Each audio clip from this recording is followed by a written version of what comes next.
welcome to this presentation of the history of the Lions Club.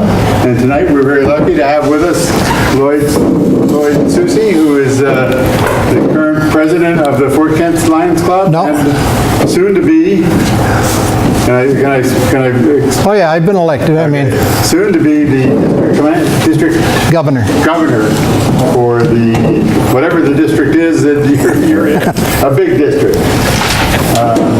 So without further ado, we'll let Lloyd begin. Thank you, Lloyd. Okay, just I'll wait till later date. Well, tips. It may be boo.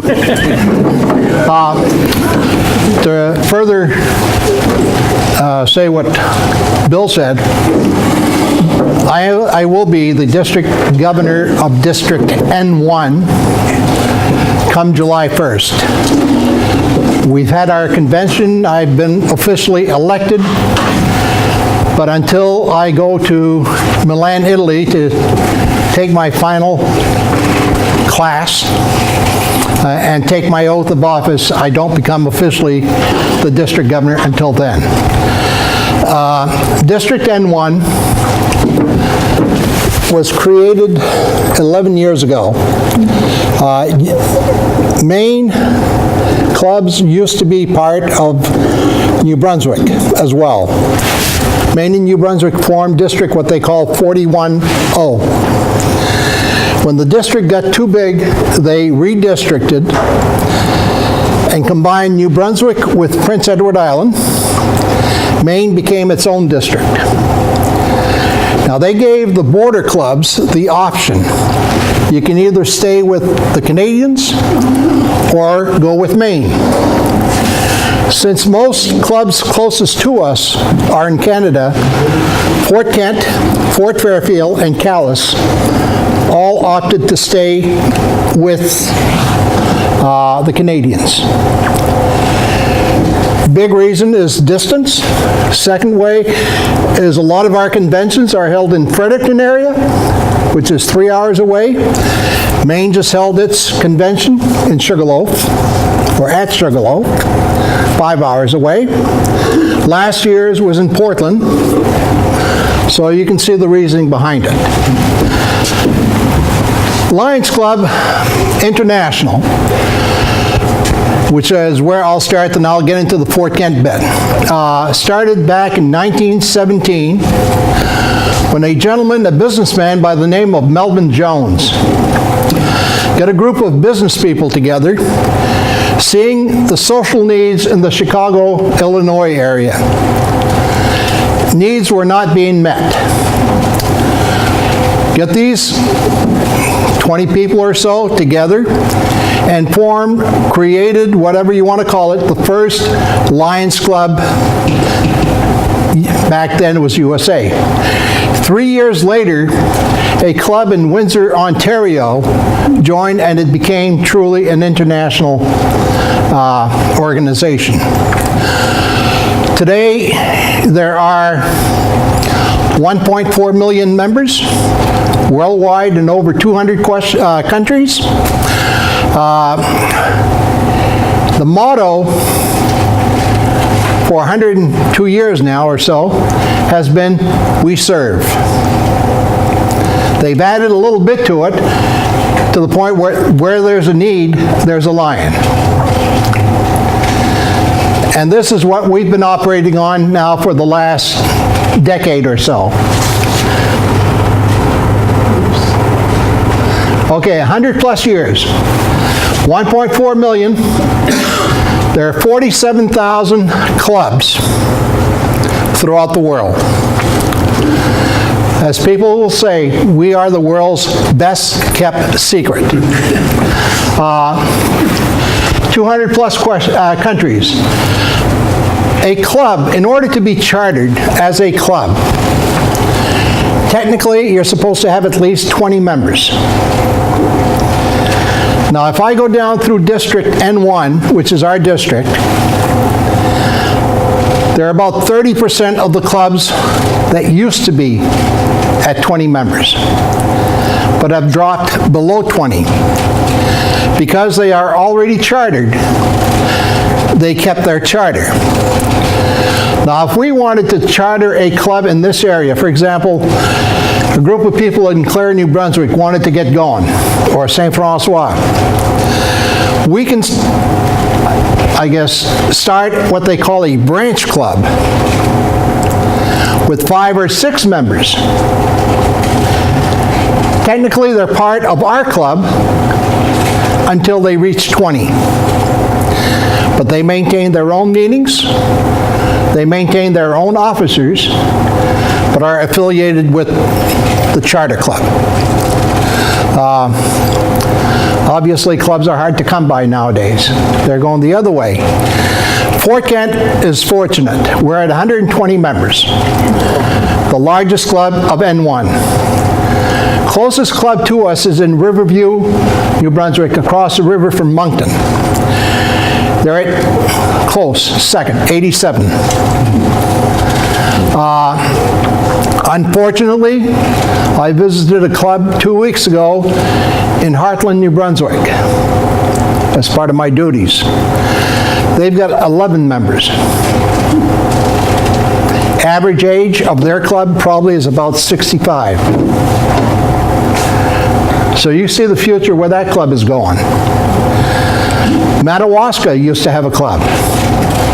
Edmundston used to have a club. Van Buren used to have a club. And the question is, what's happened? If you know the answer, let me know, because I'd like to reverse the trend next year.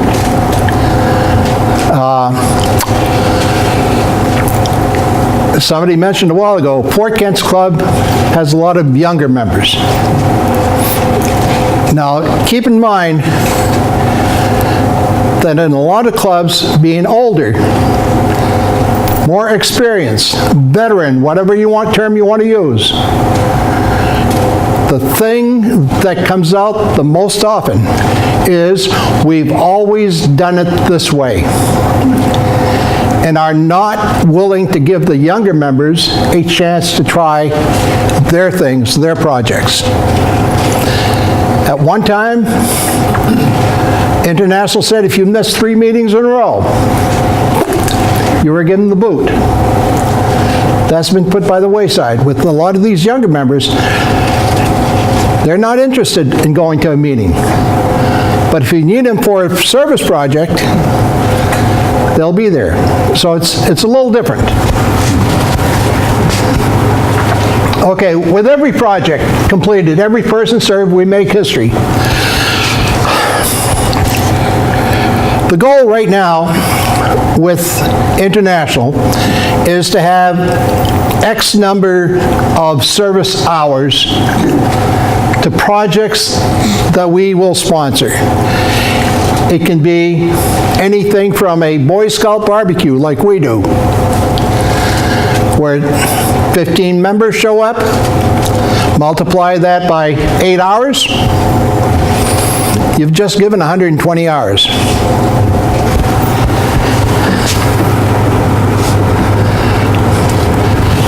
Here's what I mentioned. 1917 began. 1920, Windsor, Ontario was established. 1925, which would be 8 years after the fact, Helen Keller was invited to speak to the International Convention.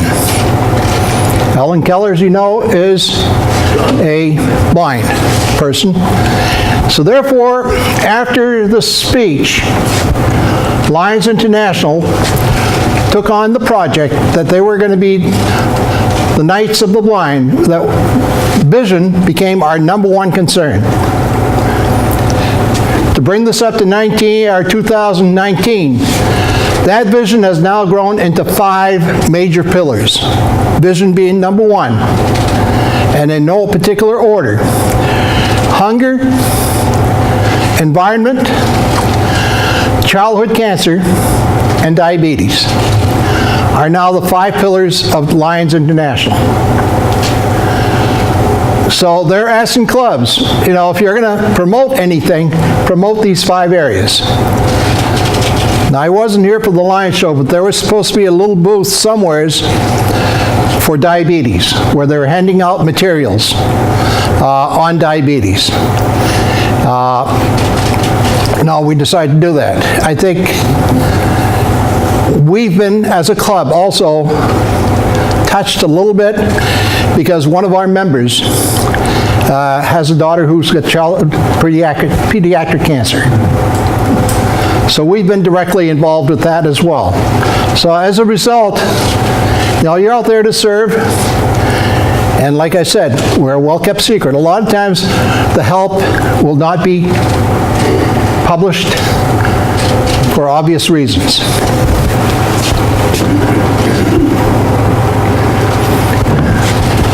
(1957), and this is where I'd like to see growth.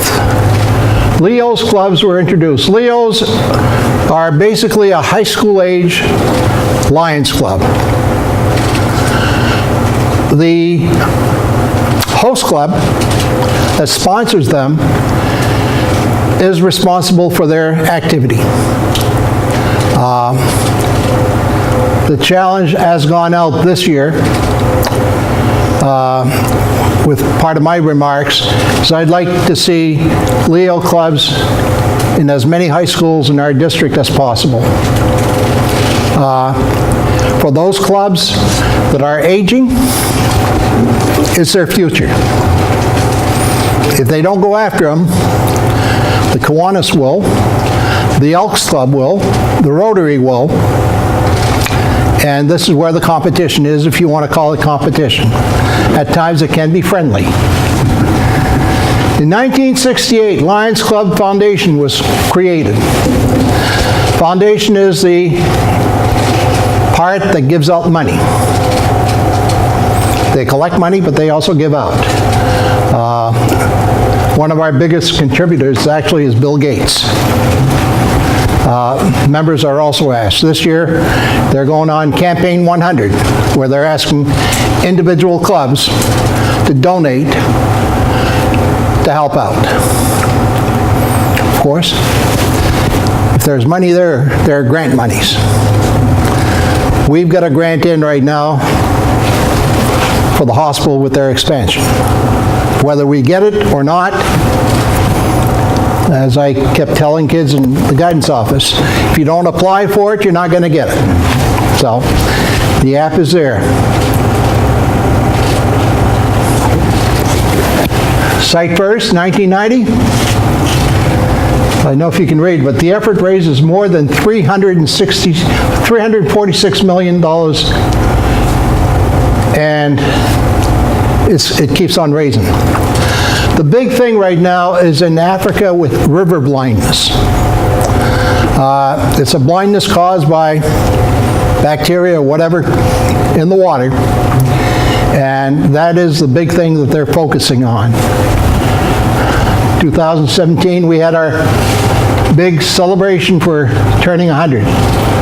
The Year of the Woman. This year, the Lions Club, for the first time in its 101 years, elected a woman as its first time as its president, international president. Okay, I'll mess up her name. Gudrun Inbadóttir from Iceland. Dr. Naresh Agarwal was last year's international president, and the person I'll be serving under is Dr. Jung-Young Choi. The next two vice presidents are both from the United States. Haynes Townsend out of Georgia and Brian Sheehan from Minnesota. And it looks like, with any kind of luck, the person to move up to third will be a Dr. Patty Hill from Canada, who would become the second female president, if she is elected. Okay, now, a little closer to home. Fort Kent. As I was telling a few people before, Fort Kent lost a lot of records when Lester Bouchard's garage went up in smoke. Lester at the time had a lot of the records stored in his garage. And when it went down to the ground, a lot of our records did go down with it, unfortunately, including our charter, including a list of members on a year-to-year basis. International can only do so much. I made the request. They have helped. I do have a list on that table, as we'll go around later, of the charter members. We do have a current member whose father was a charter member, and that's Phil Roy Napa. Phil's father, PB, was one of our charter members. The person who was principal when I started high school, Euless Netto, was a charter member. Roland Page, the attorney, was a charter. PB Albert Daigle. There were 20 members in Fort Kent that started the club back on August 29th, 1938. I'd like to say we're the oldest club in District N1. We're not. Somebody had to sponsor us. And that's another club that was contrary like we were and stayed with our district, and that's Fort Fairfield. Fort Fairfield is our charter club, so to speak. They chartered us. They were formed in 1937. So they're 1 year older than we are. Now, every time I visit them, they stick it in my side saying that they are older, but I also stick it in their side saying, yeah, but we're on 120. What are you at? 22. So they also are an older club, although this year I was glad to see when I went down to visit, they've got 2 younger members. I say younger, in their 20s probably. But a lot of their membership is older. Also, a third of their membership came about as a result of the Caribou Lions folding. So when Caribou folded up, about a third of their members went over to Fort Fairfield. Now, you'll notice in that corner as we'll walk around, I do have a Lions Club vest. Back in the days, I won't say how far back, but any person joining the Lions Club had to have a vest on whenever they attended their meetings. Or else the lion tail twister. Tail twister is the person who has a little jar in his hand and goes around collecting fines.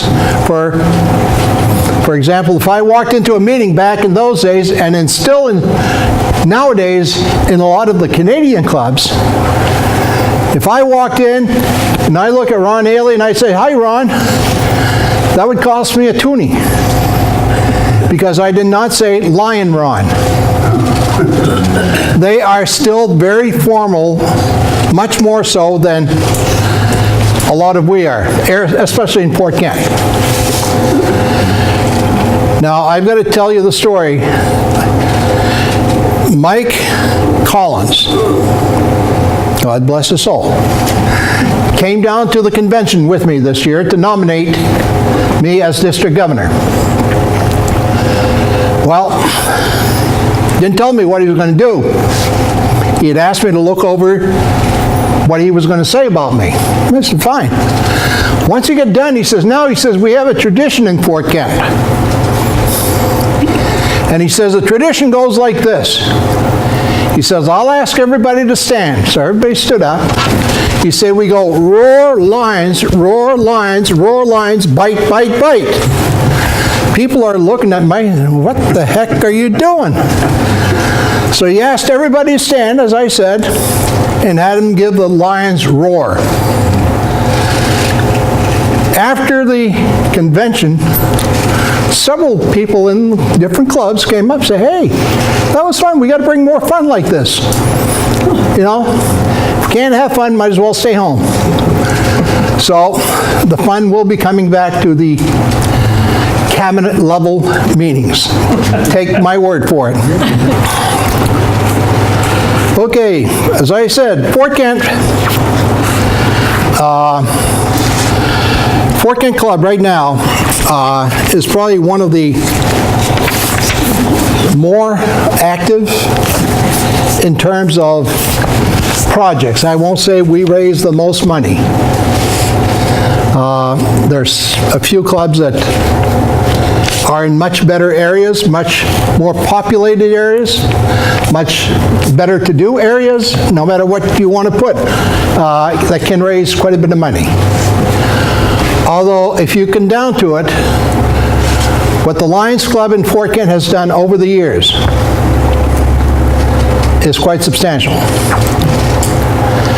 I mean, if we look at the pavilion, for example, just as a starter, we're a little over $250,000 right there. In that general area, the RV park, the toilet facilities, I mean, name it. Somebody comes to us with a project that might be worthwhile. Where there's a need, there's a line. If they have a good presentation to us, we'll go. For example, the hospital, I'm sure you're aware, is expanding. Well, those were some of the records that we were able to dig out. Back when the hospital was built in 1953, the fourth or fifth largest donation was from the Fort Kent Lions Club at $3,000. Back in 53, we've tacked on the inflation. The local club has committed 25. And if we can get matching funds out of international, that will be 50. So, if people ask sometimes, where does the money go? You collect, you have these fundraisers. Now, we'll go around. A lot of the fundraisers, you'll notice, are St. John Valley Times, pictures and whatnot of the Lions Show. Now, thanks to Ron and Janine, or more to John probably, and your mom, they have a collection that is well worth its money.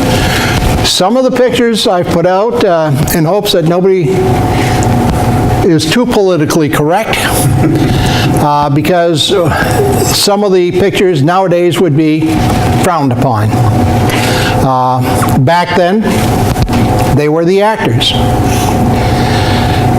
The first minstrel show, and I'll call it what it used to be called, club was created in 1938. The first minstrel show in Fort Kent was in 1945.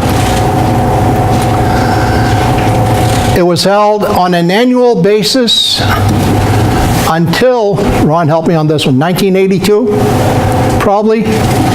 The minstrel, Pride of the Lions? There's a break in the program, I know that. But there is where they started doing it instead of every year, every other year. The off year is our, what we call the phone book year, where this year there's no, or this coming year, there will be no minstrel, but the phone book project will take over. We have put in an application again with Mr. Irving to try to get his train back up here for our train ride. That's pending upon somebody else here. Fort Kent, the young people have their thing, and the older members pretty much go along with a lot of it. For example, in the past few years, if somebody had mentioned to me a cornhole tournament, my first question was, what's a cornhole tournament? I used to call them bean bags, which is exactly what it is. But it brought in people. We didn't go under. A golf ball drop. What's a golf ball drop? After they explained it to us, made sense, let's try it. If it works, it works. If it doesn't, we tried. That's the difference between the older clubs and clubs like ours, where younger members have different ideas. They think differently. And we try it. If it works, fine. If it doesn't, no, we flipped the coin, came up on the wrong side. We tried the canoe race. That bellied up. What we didn't realize at the time with canoe racers, they're on a schedule. They'll race the Menduxkeg in Holton. They'll race the Kenduskeg. They'll race. So every site has a date that's pretty much attached to it. That's like us and the Acadian Festival. This year, finally, they're on different weekends. I don't know who gave in or what happened, but works out well for us because this year is Fort Kent's 150th. It's fire department's 100th, and our Lions Club will be concluding our 80th or 81st, whichever way you want to count, but technically we were 80 years old back in August, but we'll have some type of little get-together celebration, I'm sure. Okay, now I'd like to simply go around and point out some of the features, if that's okay. Great, thank you. Okay. Got one on the... Oops. This is our duplicate copy of the charter that would be sent to any club that begins their operation. You know, now, funny thing is, this is a duplicate. Now, it's signed by the secretary and the president that were in place in 1938. Charter members, listen, now, if any, there are a couple names here that I don't recognize. If any of you do, I'd like to know about them. Robert Benton and Freeman Stackpole. These are two names that just don't come to mind. Yeah. P.V. Roy, Carl Sawyer, Henry Sirois, Frank Hart, Pop Hoyt. Yeah.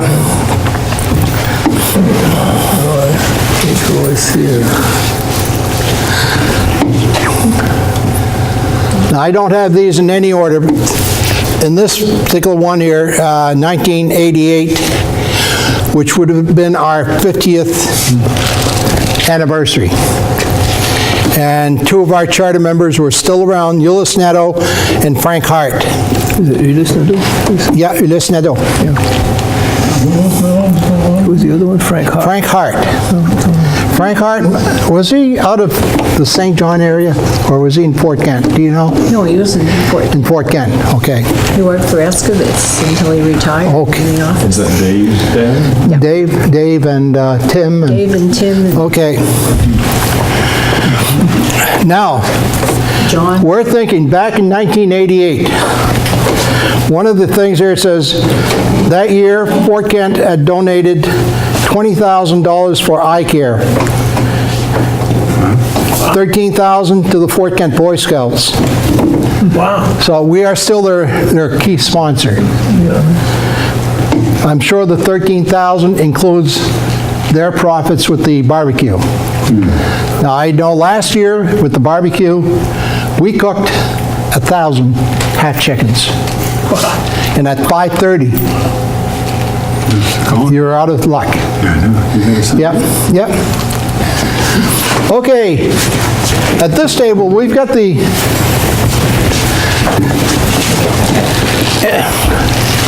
Lions Club Minstrel. I stated the first one was in 1945. Thank goodness you didn't lose those. All those were in Oh, the Halens? the Mr. and Mrs. I Vaillancourt. moved from my mother's Yeah. house. Wow.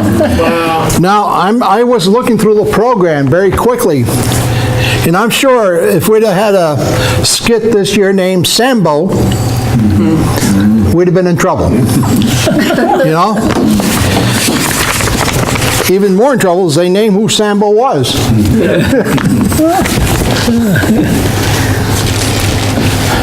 You did have Whitey. Whitey was there this year. Whitey was there. Which made it nice because the year that Obama was elected, Darnell had become a member. So we could pull that one out, you know, but, you know, you've got to be very conscious of that. His wife had a disease. I saw this one here. I did not realize, and I don't know if you were around then, Ron? No, The I Fort don't. Kent Logorama, which was held in 1970. I didn't realize that they had done that. That's almost near forgot. the end of the log drive. Yeah. June 27th and 28th says, "We wish to take this opportunity during the presentation of our first annual Lions Logorama to extend a hearty welcome to all visitors. Competitive events, equipment displays, and entertainment attractions to be offered." So, interesting. Maybe we can team up with UMFK to put something together again. There are pictures of different actors. Ron interviewing President Reagan, AKA John Robichaud. You know, and the minstrels, as I said, went every year until 92, then it jumped to 94. So in 1990 is the last year of the consecutive. And then Mark, I think Chassis figured, no, a lot of the members were getting older, and we decided to go every other year.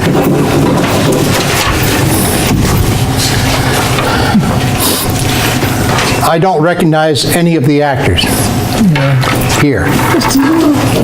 Or I will not admit to recognizing any of the actors. Well, that's my dad. Come on now, come on. Jim Marquis' dad. He was- Yeah, Edgar Markey, Chuck Closser. But Mark Chassis. And then we had Billy Ray Cyrus, also known as Dave Minzy. Unfortunately, Schwarzkopf here, myself. And then, yeah, and then this one here, I think, is everybody's favorite, because no matter who's in it, Stiff. they'll pull it off. The line dance where one comes on and starts. If I were not upon If I were not, yeah, something rather, if I were not upon the sea, this is what someone else I'd rather be. Clarence brought that back from a cruise. Did he? That's where he got the idea. Probably that's where he got the tutu. Scott did the ballerina. Yeah. He did it a few years back. The yellow vest. As I said, you go into, for example, Fort Fairfield. They'll be playing cards. At 6:30, their meeting starts. Everybody goes to their locker, one big locker. All the vests are stored there. They'll pull out their vests, put them on, and the meeting starts. At that point, you better be calling people. Line Roy, line whatever. Now you'll notice something. I don't have them on the vest. I have a few on the ones I'm required to have on my jacket. Lions are notorious for pin collecting. The convention I just came back from, there's one club, the Simon's Club out of St. John, New Brunswick. Their tail twisters have jackets that go down, God, to their knees. And I mean, the pins are like this, all the way down. So I asked one of them, how much more do you weigh when you weigh yourself with the pins on? You know, kiddingly, but they are notorious for pin collectors. Oh, that's the library. Pins, wherever you attend, usually will have something for you. A lot of the clubs used to have, and still have, clubhouses. So a lot of the incoming district governors used to have these little banners that they would give the club. The club would put it on the wall. A lot of clubs are lacking funds for best, and have a hard time keeping up with their clubhouses. So they're giving them up. So the last 3 district governors have gone away from the banners and are presenting other gifts. Now, I'm presenting a pen this year. President, Secretary, and a pen. Each district governor has a pen to give to the President and the Secretary and others that he or she chooses. Now, I've been using he. Even though Fort Kent is still an all-male club, Lions International now is male-female clubs. There used to be lionesses. No more lioness clubs are being chartered. They are being chartered as Lions Club and have to accept either. That being said, we still have a few in our district that are still all male. We had an issue this past year where one female requested a transfer, and the club that she wanted to transfer to denied. Our current district governor intervened and directed her to a club that was a mile further away that would accept her. It was either doing that or bad publicity for the club. And Lions International will not back you up because they are male-female clubs. Okay. These are other pictures of Lion Show. Mark Michaud dressed up as Boy George. For those of you that remember Boy George, also next to it was playing La Sagouine. Pat Labby with Clarence Dubois. Dolly Parton and Kenny Rogers. Islands in the Stream. We've got one picture, I think, on this table somewhere. Technically, I'm the 3rd district governor from Fort Kent.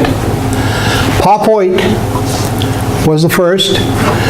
Carlton Savage, Toots Savage, was also district governor when we were District 41-0. So if you want to look at it as District N1, I'll be the first American that they have. And the last one, I know Ron will agree with this one.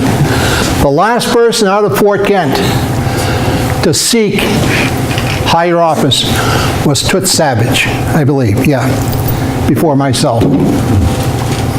What made me do it? I don't know. Somebody twisted my arm, says, we think you'd be good. I was stupid and I listened to him. How long have you been a member of it? I've been a member. In fact, my sponsor is right here. Ron brought me to Lions back in 1987. 87. Yeah. I was 3. Well, Mr. Terry, I saw a picture of Ron the other day. By golly, he must have run the 100-yard dash in about 9.7 seconds. He had his big C on, Big Colby, I think. Or was it the high school? No, they called, and when we went to his 50th reunion Okay. in high school, they were calling him Speed, and I was going, I've never seen in 50-some years, I've never seen that side of the thing. That's like, for those, But yeah, it was hilarious. that's like, for those of you that knew Bill Plord, Big Bill. Bill was a champion 100-yard dash No kidding? person in high school. Wow, He won the state 100 in high school. wow. Now it takes him, you don't measure in seconds to run it anymore. You'll measure hours probably. Yeah. A couple of the things I do want to mention comes out of Gil Dubois' collection. Know who the committees were, and then sometimes you get letters that are not very complimentary. I won't mention any names, but here's one such letter from International to the Fort Kent Lions Club, the president of the club. Several Lions clubs have sent me your letter covering your club's fundraising by selling tickets to other Lions clubs. In sending out this letter, you undoubtedly were not aware of the provisions of the International Constitution and bylaws.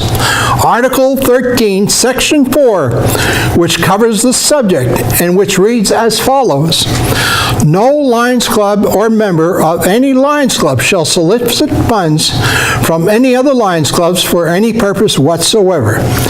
We appreciate, of course, the fine purpose which motivated your drive, but as you know, we must insist upon your compliance with the International Constitution.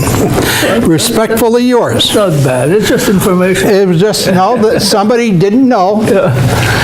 And I'm sure every district and every club has gotten a letter to this effect at some point in time. Yeah. There is also one about Gil here being the coolest of cool cats. Now, for your information, I mean, I don't know who can go back further, but when I joined the Lions Club, we were meeting at Edna and Camille's. Then we went from there to Dubois, Clarence, who then sold out to Sittawa.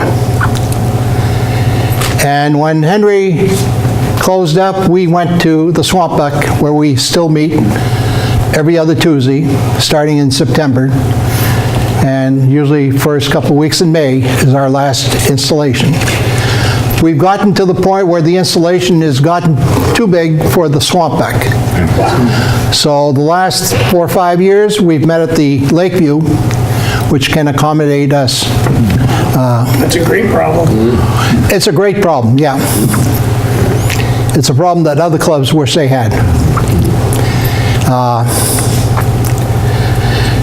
This is a list of, by the way, it says W.T. Grant. That goes a ways back. By the way, that's where Sears is. WT Grant Yeah. stationery is what Yeah. But this was in Gil's records, and the last one he's got listed on here was the president in 1979-80 was Owen Ailey. So this must have been a list of the presidents, because you got Albert Searing, 38 to 40. Yeah, living on there. James Hoyt, 40 to 41. Arms Lively, 68, 69. Irvin Roy, Carl Savage. And I'm sure that we could update this very easily, because we've got the plaque at the Swampbuck with every year's president. We are probably I'll go out on a limb and say this one, we're probably the only club in the district that has not had a president serve 2 terms.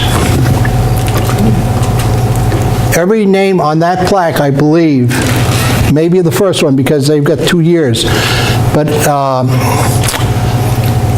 every other person has served a 1-year term.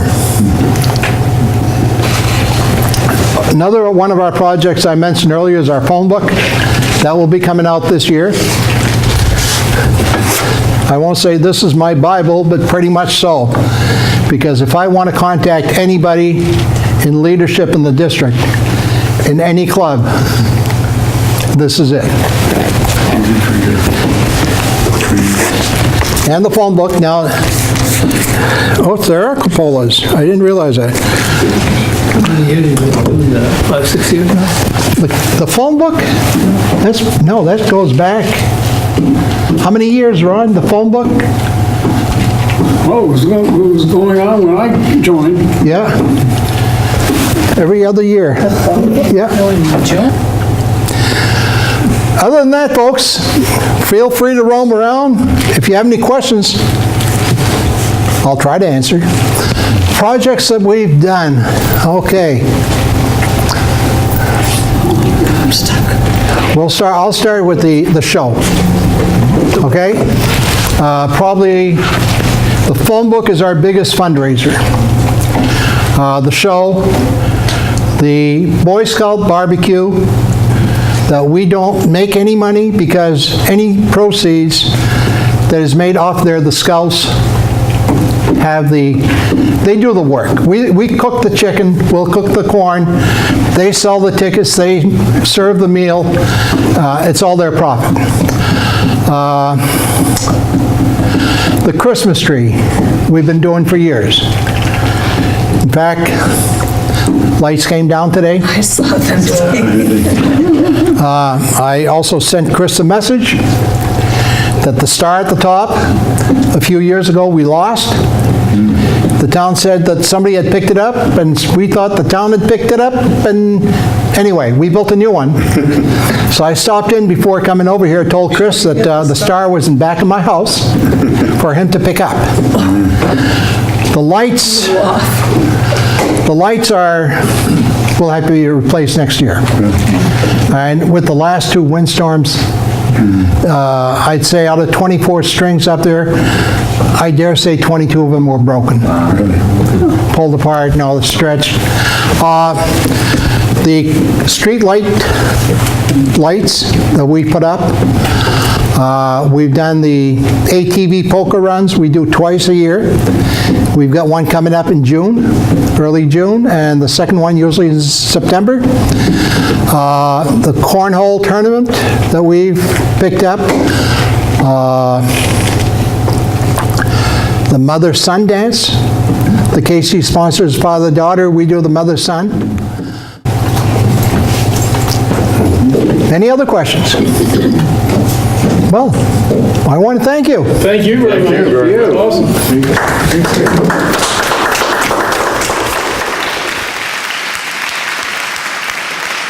Roar lines, bite, bite, bite.